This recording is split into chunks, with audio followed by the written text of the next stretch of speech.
আমার ইনবক্সে কালকে একটি মেসেজ এসেছিল। মেসেজটিতে লেখা ছিল, আমি একজন বেশ্যা, আপনার একটি গল্প শুনে আমি আপনাকে নক দিলাম।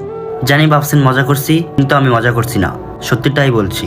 এখন হয়তো ভাবছেন যে আমি কেন আপনাকে মেসেজ দিছি, আমার মতো বেশ্যা কেন আপনাকে মেসেজ দেবে। আমিও ভাবছিলাম প্রথমে মেসেজ দেব না, পরে ভাবলাম যে মানুষটা একজন বেশ্যাকে নায়িকা করতে পারে, তাকে মেসেজ দেওয়াই যায়, তাই আপনাকে মেসেজ দিলাম। যদি রুচিতে না বাজে তাহলে একটা রিপ্লাই দেন, আমি আপনার সাথে কিছু কথা বলতে চাই। যদিও রুচিতে বাজতে পারে।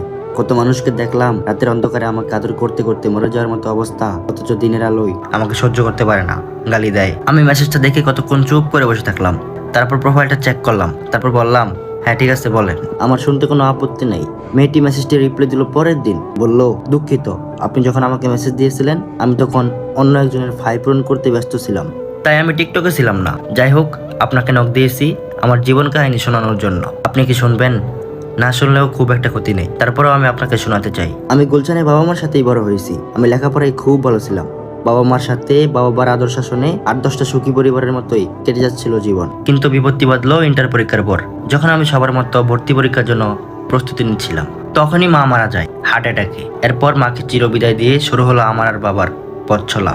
কিন্তু মায়ের মৃত্যুর কারণে আমার আর ভালো পরীক্ষার প্রস্তুতিও নেওয়া হলো না, তাই আর ভর্তি পরীক্ষায় টিকতেও পারলাম না। এর কিছুদিন পরের ঘটনা।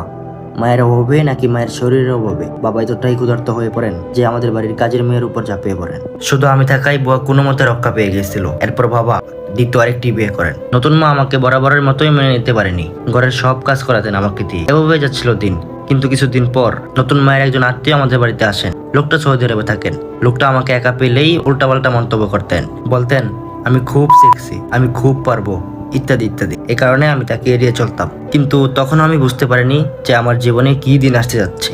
লোকটা দেশে আসলে বড় বড় হোটেলে থাকতো আর মেয়ে নিয়ে সারা রাত ফুর্তি করতো। তিনি সেই অভিজ্ঞতা থেকে আমার নতুন মাকে বললেন, এত সুন্দর একটা শরীর ঘরে রেখে দিয়েছ, ওকে কাজে লাগাতে পারলে কত টাকা আসবে কল্পনা করতে পারো? নতুন মা প্রথমে শুনতে চাননি, কিন্তু টাকার অ্যামাউন্ট শুনে রাজি হয়ে গেলেন। টাকা এমন একটা জিনিস যাকে কেউ ফেলতে পারে না, তাই তো আমার বাবাও কিছু বললেন না, নীরবে সম্মতি দিয়ে গেলেন। সেই থেকে বাধ্য হয়ে আমার এই পাশে আসতে হলো।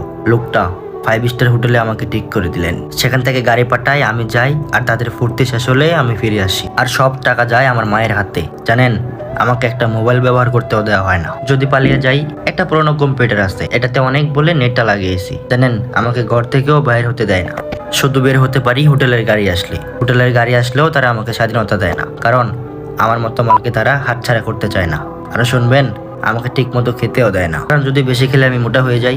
এই হলো আমার জীবন, তাই আমি আপনাকে খুলে বললাম, কারণ আমি মুক্তি চাই। আপনি কি আমাকে মুক্তির পথ দেখাতে পারবেন, নাকি আত্মহত্যাই আমার মুক্তির পথ? আমি আপনার উত্তরের অপেক্ষায় রইলাম।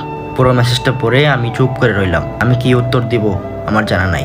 আর আপনারা যারা আমার কথাগুলো শুনেছেন, আপনারা এই কমেন্ট বক্সে বলেন মেয়েটাকে আমার পক্ষ থেকে কি উত্তর দেওয়া যায়।